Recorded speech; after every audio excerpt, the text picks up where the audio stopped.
¿Estás? Ay, porfa, ¿para ¿Cómo qué vas a va? contar esto? Ahí está. Déjame. ¿Cómo andás, Flor? Bien, vos.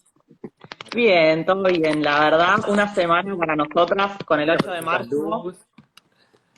Ahí está. Ay, ahí estamos. Ahí se ven los Martín Fierro, ¿qué es eso? No, son unas Ah, estatuas de que le pensé que hicieron eran unos las witches. Mira, divinas hermosas, qué esculturas, divina. divinas. Divina. ¿Viste?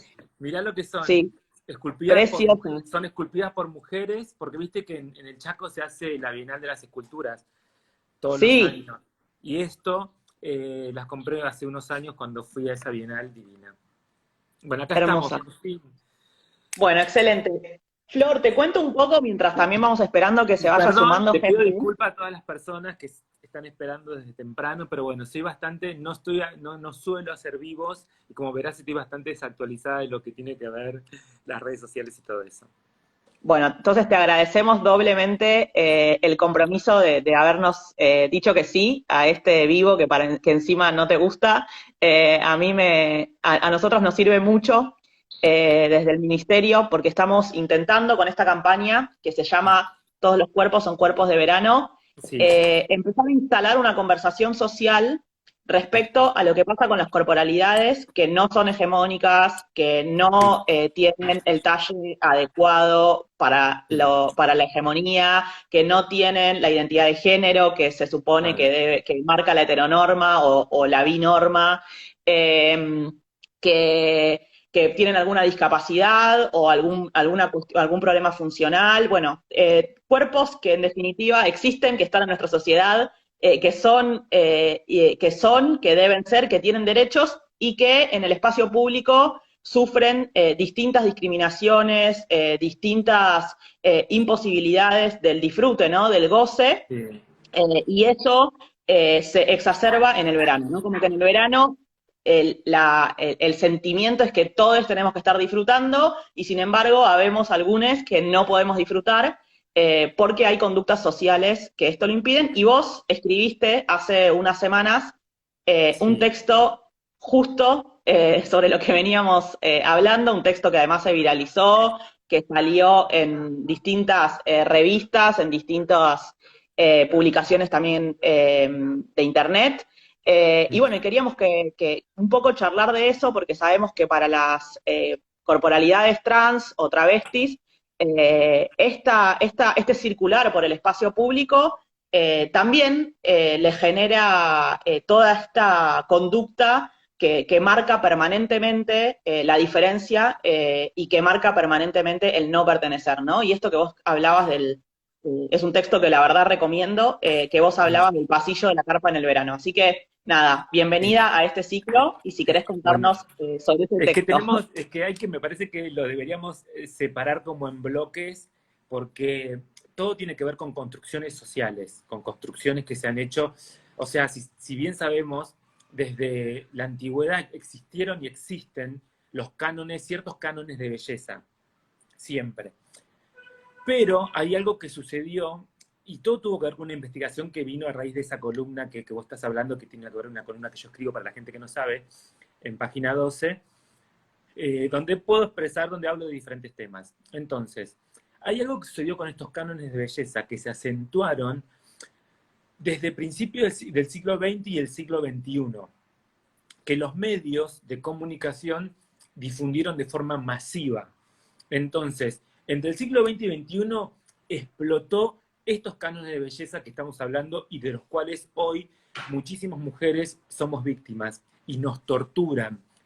Porque hay algo que cambió conceptualmente que tiene que ver con esa belleza hegemónica de cierto tipo de cuerpos, en donde todas fuimos de alguna manera presas de esa belleza.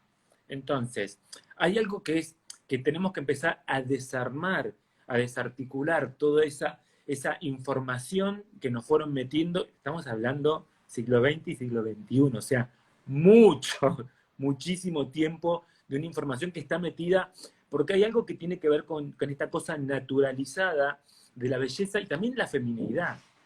porque acá hablemos en general de la feminidad y de la presión a la que estamos sometidas las mujeres, porque tiene que ver con eso también, tiene que ver con que conceptualmente fuimos criadas para ser femeninas, porque supuestamente la feminidad o pertenecer a cierto tipo de hegemonía de cuerpo también nos daba el éxito, la popularidad, el amor, ¿viste? O ciertos tipos de conquistas. Entonces, eso es lo que hay que empezar a desarmar, porque lamentablemente, digo, eso es algo efímero, no existe, porque es lo que vos decías, cuando vos vas a la playa, cuando vos vas en el verano, sobre todo que se exacerba, porque todas queremos disfrutar del verano, todas queremos meternos en la pileta, todas queremos compartir, y sacando la playa, te invitan, no sé, cuando tenés 12 años a no sé, vas a una pileta pública, ¿viste? Y a mí me pasaba con compañeras que no querían ponerse traje de baño,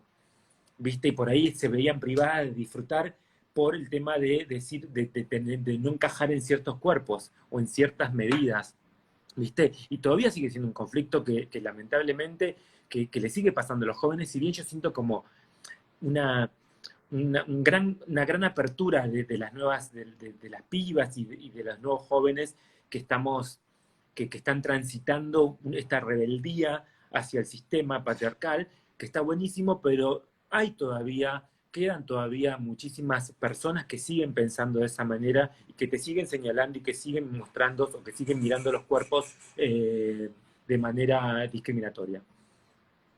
Sí, por eso nosotras pensamos desde el ministerio esta campaña que no queda solamente en una serie de vivos de Instagram, sino que la idea es comenzar este diálogo desde el Estado, ¿no? Porque como Estado tenemos una responsabilidad, que es la responsabilidad de intervenir en la vida social y corregir lo que está mal y sobre todo abonar a comportamientos que hagan la vida de las personas más amenas, ¿no? Más fáciles y que se cumplan sus derechos, porque ni más ni menos el Estado es el garante de que se cumplan los derechos de las personas.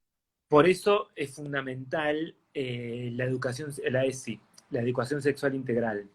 Es fundamental porque la ESI es muy abarcativa y habla y contempla todo este tipo, si bien todavía sigue siendo binaria, porque algo de lo que debería trabajar el Estado es en desbinarizar la ESI para que sea muchísimo más abierta, mucho más abarcativa, también es fundamental que desde la primera infancia se empiecen a tratar estos temas. Se empieza a tratar los temas de diversidad, se empieza a tratar los temas de los cuerpos, porque es algo que sucede en los colegios. Sin ir más lejos, ayer me junté con unas personas, que estaba el hijito de 11 años, y yo le pregunté, digo, ¿cómo iba en el colegio?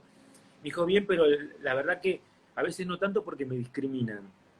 Y yo le pregunté, ¿por qué te discriminan? Porque soy gordito. Yo dije, no pensé que esto siga pasando en esta época, ¿no? Entonces me dice, sí, y a mí me gustaría ser flaco para que no lo sigan haciendo. Y yo le dije, no, es que vos no tenés nada de más. Aparte no era un chico gordo, era un chico grandote.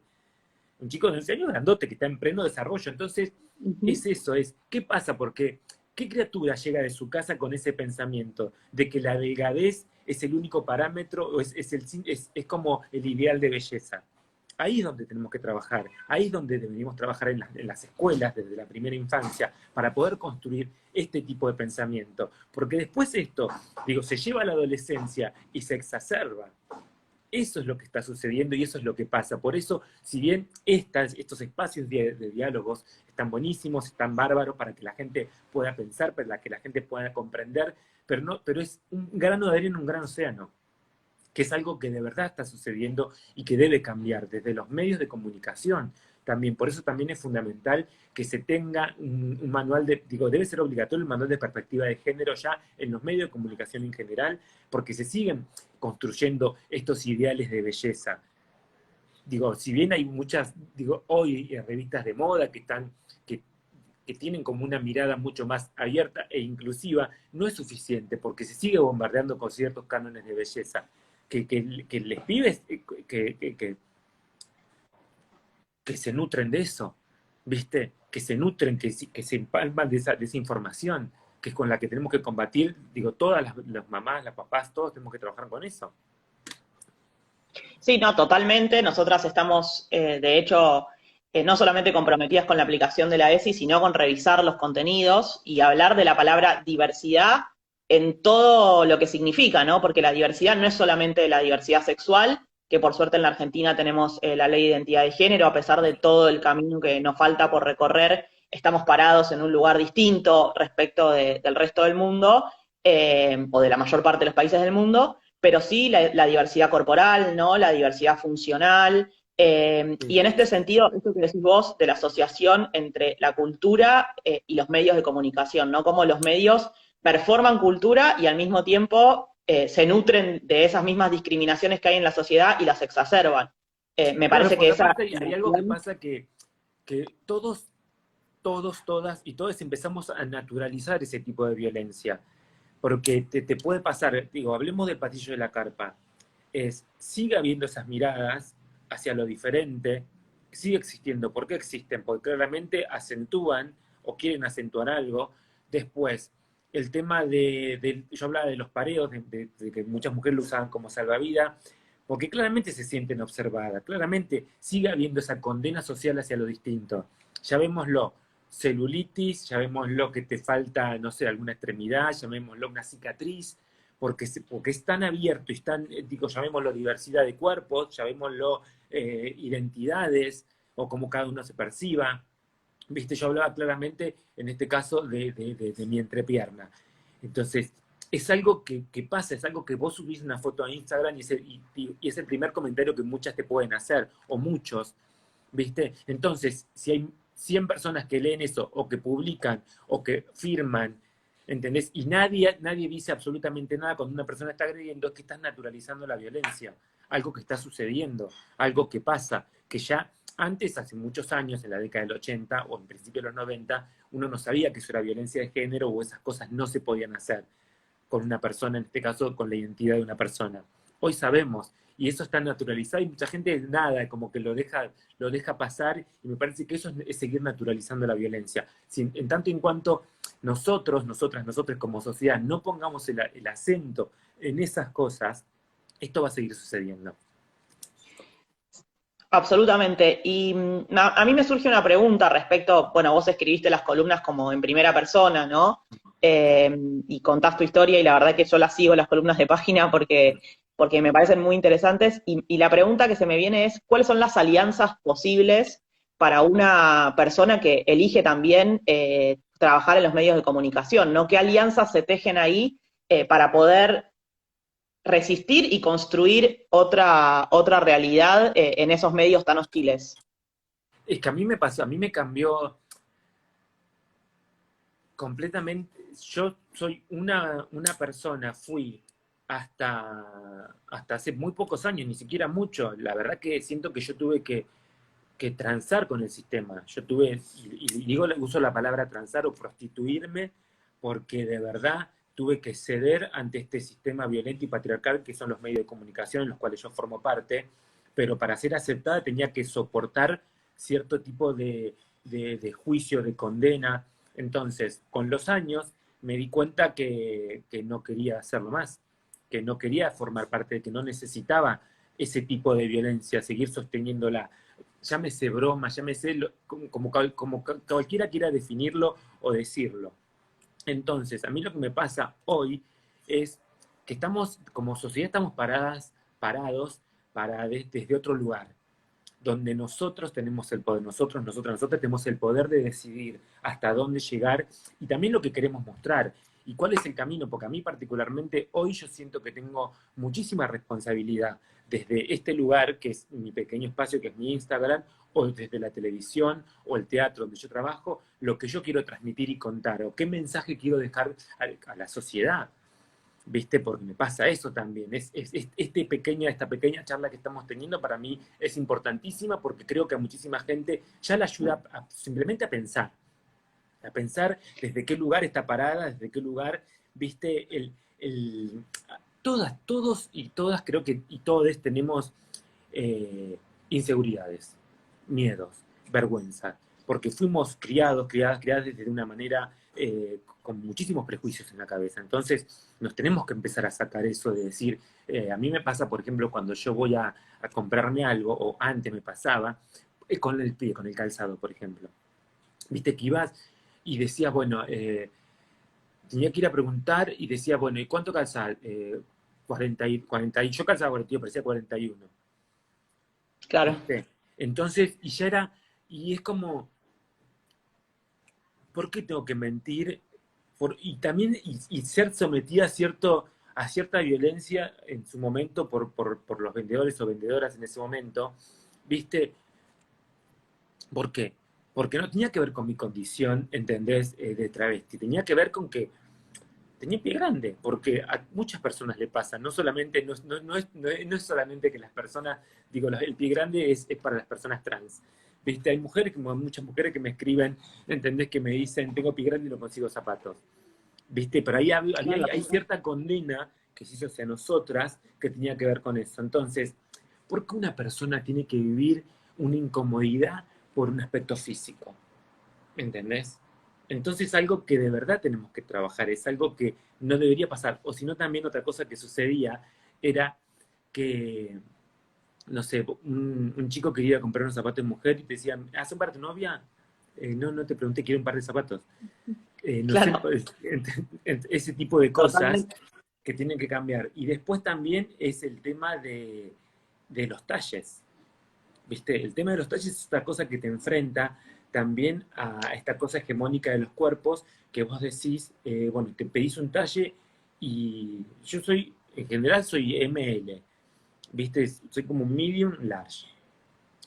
Y vos a veces pedís talles y no entrás, ¿viste? Y no es que tenés digo, sí, yo tengo una espalda grande, pero tampoco, entonces todo ese tipo de cosas hacen que constantemente nos quieran meter en esta binariedad, en la cosa binaria de los cuerpos, ¿viste? Hegemónicos, y que hacen que Ujú. cada vez nos volvamos como más inseguras a la hora de salir. Entonces, claro, obviamente, después tenemos que ir a una playa y vos tenés que sacarte y decís, y encima hay algo que me parece que fue lo que a mí me llamó poderosamente la atención cuando escribí la columna, que tiene que ver con que hay infinidad de diversidad de cuerpos en las playas. No es que vos, digo, yo tengo un cuerpo anormal a diferencia de lo que veo.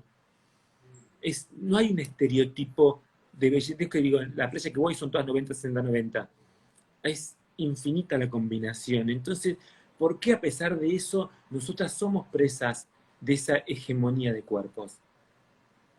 ¿Viste? Totalmente, mira, esto que vos estás diciendo es, yo arranco las charlas y dejo que las personas que invitamos, durante todo el ciclo invitamos muchas activistas gordas y que cuenten, ¿no? Y siempre llegamos al tema de la ropa y del consumo como un normalizador, ¿no? El consumo te dice si vos sos apta o no sos apta para ser parte de esta sociedad y es tremendo lo que genera y estaba pensando, recién vos contabas lo de la playa, que a mí me pasa, yo no consigo ropa de mi tamaño muchas veces, y yo creo que lo único que hay normal en la playa es la inseguridad, ¿no? Digo, lo único que tenemos todas en común en el momento en que nos sacamos la ropa es la inseguridad, una por la celulitis, la otra por la panza, la otra por su identidad de género, la otra por su, no sé, por una cicatriz, por un montón de cuestiones y realmente que lo único que tengamos en común en ese momento, frente a tanta diversidad,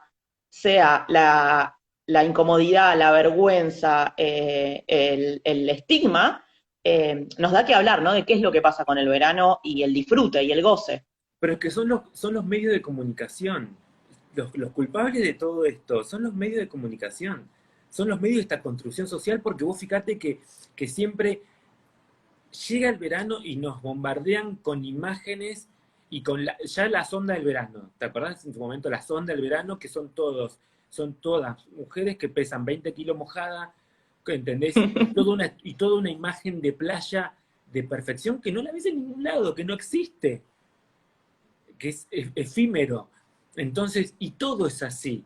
Todo es toda la publicidad y todo lo que te muestran por ejemplo, para llegar tenés que estar los tratamientos, ¿viste? Y la celulitis, y todo te lo muestran como si fueran como algo negativo, ¿viste? No te muestran que hay cuerpos que tienen más, hay cuerpos que tienen menos, qué sé yo, es tanto como la diversidad, ¿viste? Porque a veces hay algo que también nos sucede que vos decís, no sé, hablemos puntualmente de la celulitis, que es como si fuera, es el peor miedo de cualquier mujer. Hay mujeres que tienen más, hay mujeres que tienen menos, hay mujeres que son más predispuestas, que quizás hay tratamientos que pueden funcionar o no, pero ¿por qué una se tiene que someter a eso por la mirada ajena?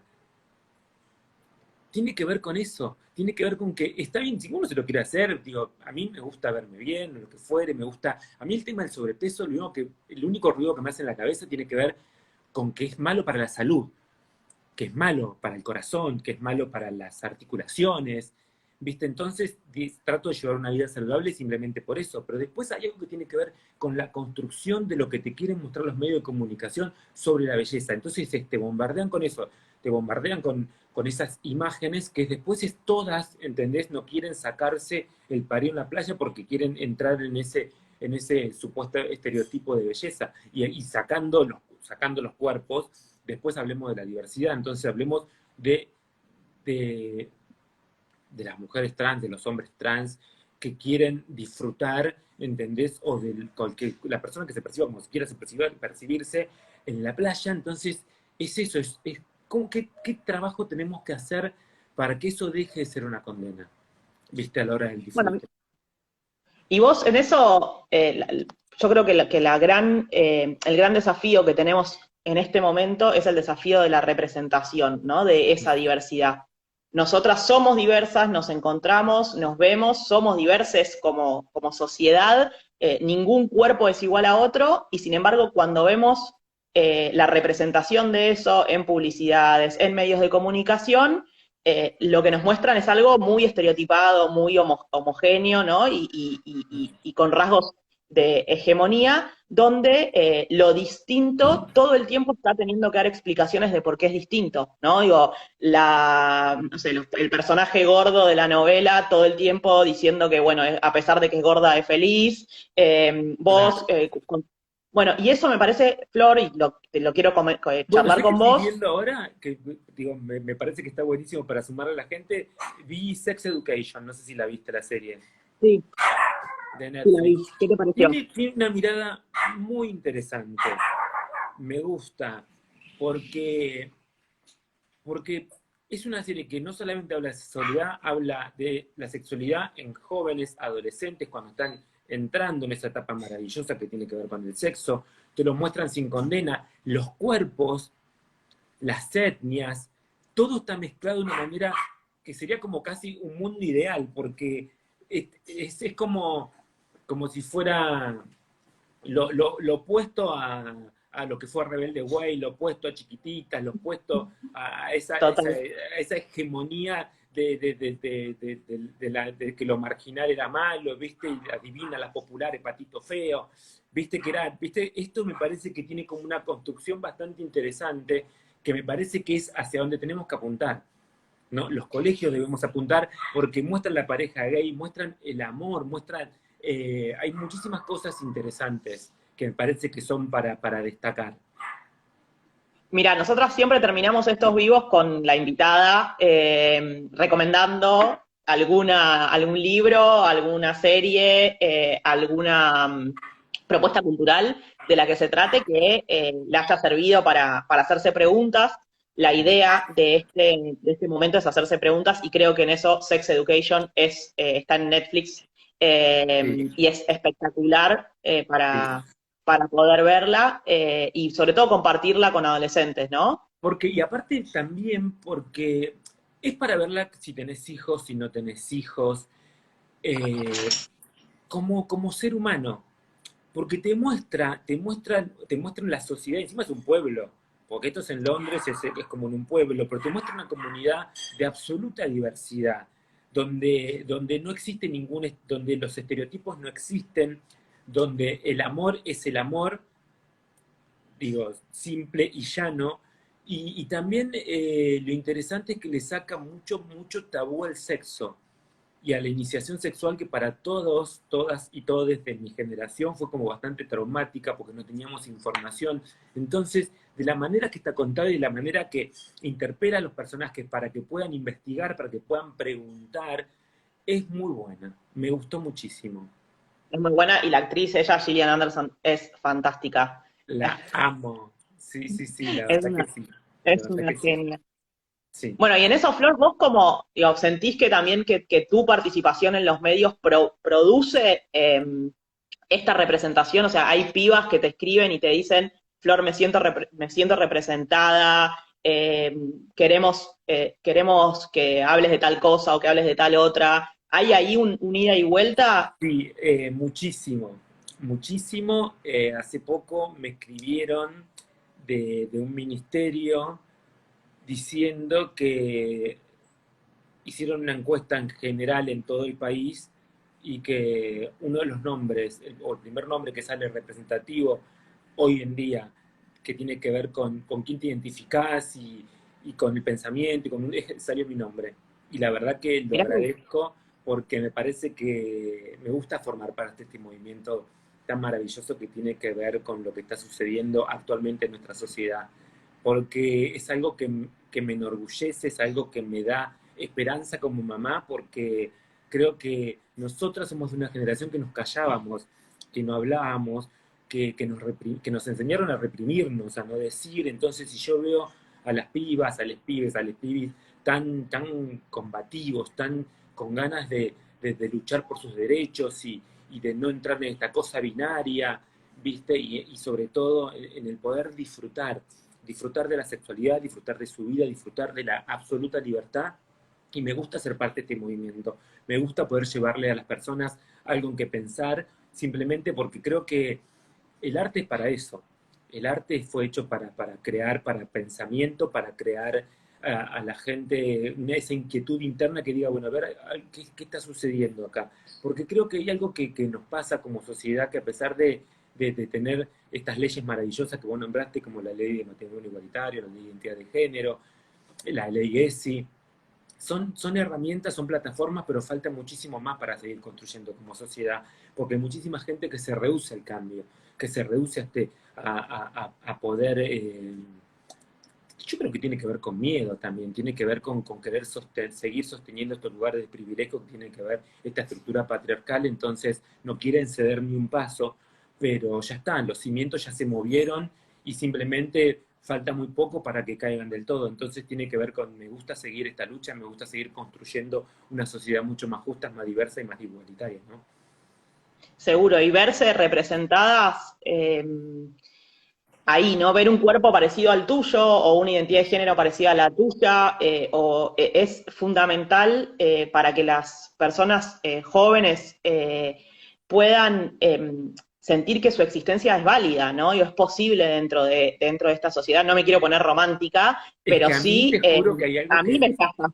lo que más orgullo y lo que más felicidad me da cuando me llega un mensaje que me dice, vos fuiste mi inspiración en mi infancia, fuiste mi inspiración en mi adolescencia, porque era de un pueblo, porque vivía en tal lugar y porque la verdad que me demostraste que una persona puede conseguir lo que quiere en la vida, simplemente se lo tenía que proponer.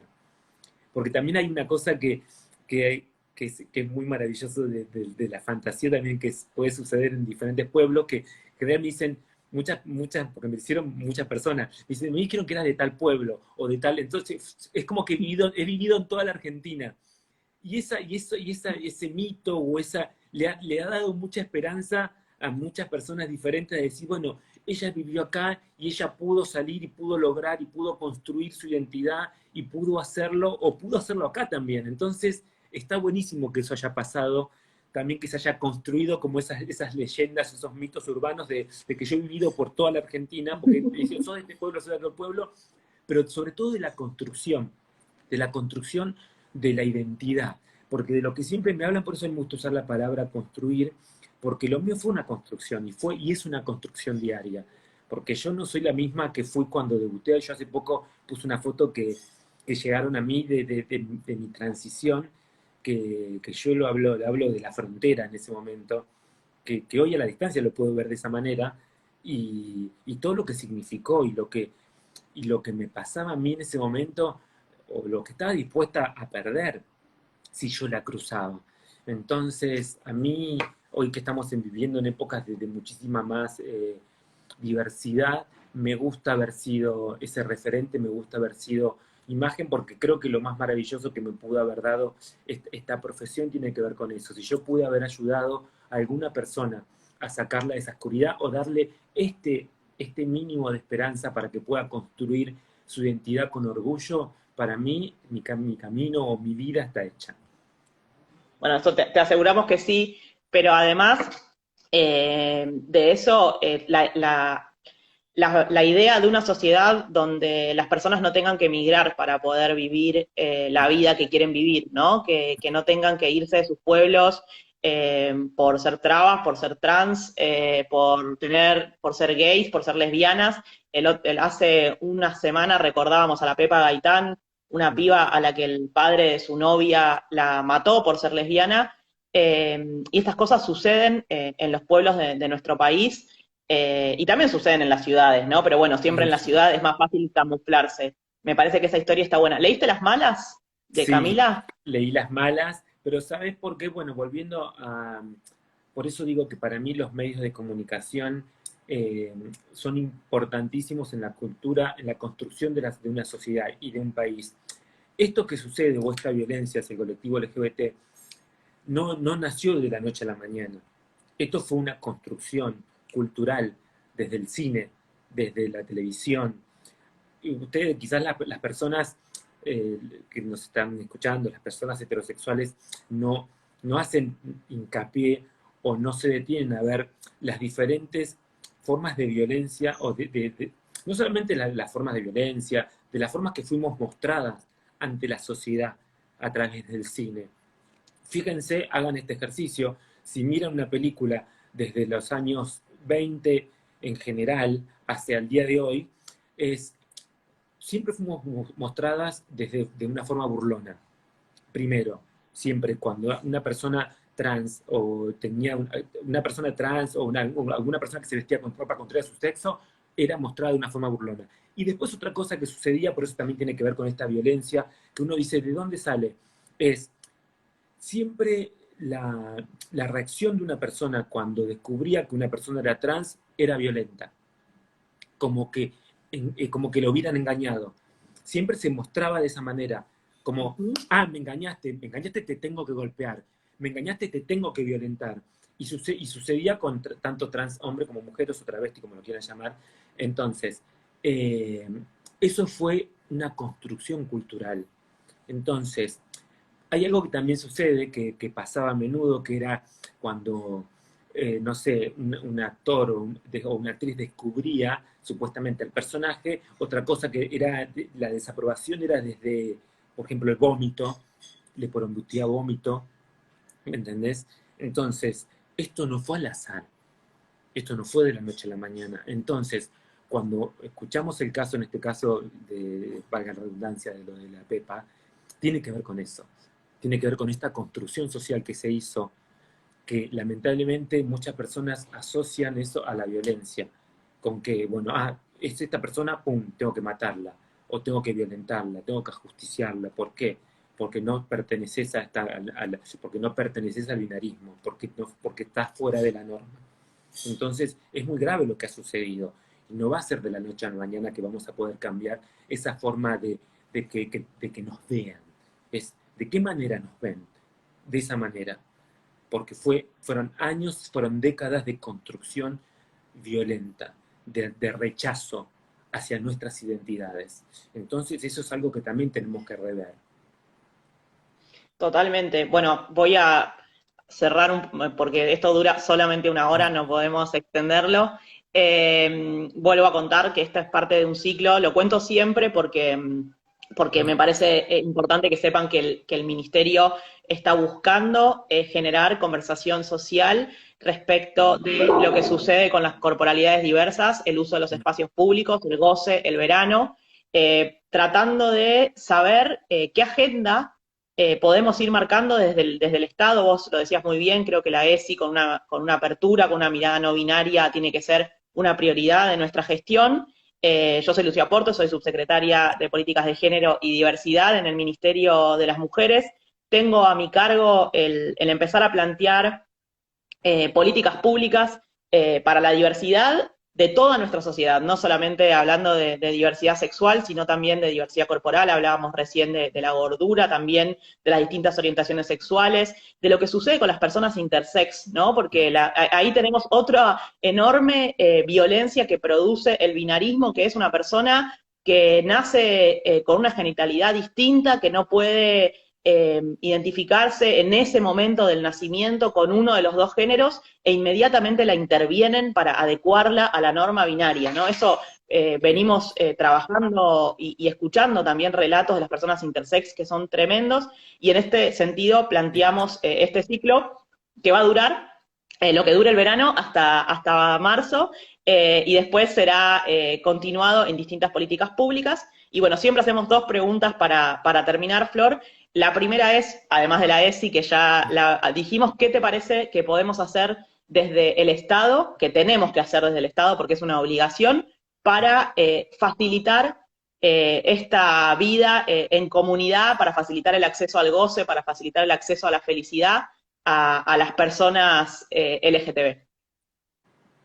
Bueno, para mí el Estado debe reformular lo que está pasando con ESI. Yo vuelvo a hacer hincapié en eso porque a pesar de ser obligatoria, transversalmente en todas las edades, en todos los colegios, no se aplica. Y eso no está bien, porque la verdad que se le está negando el acceso a la educación a las nuevas generaciones.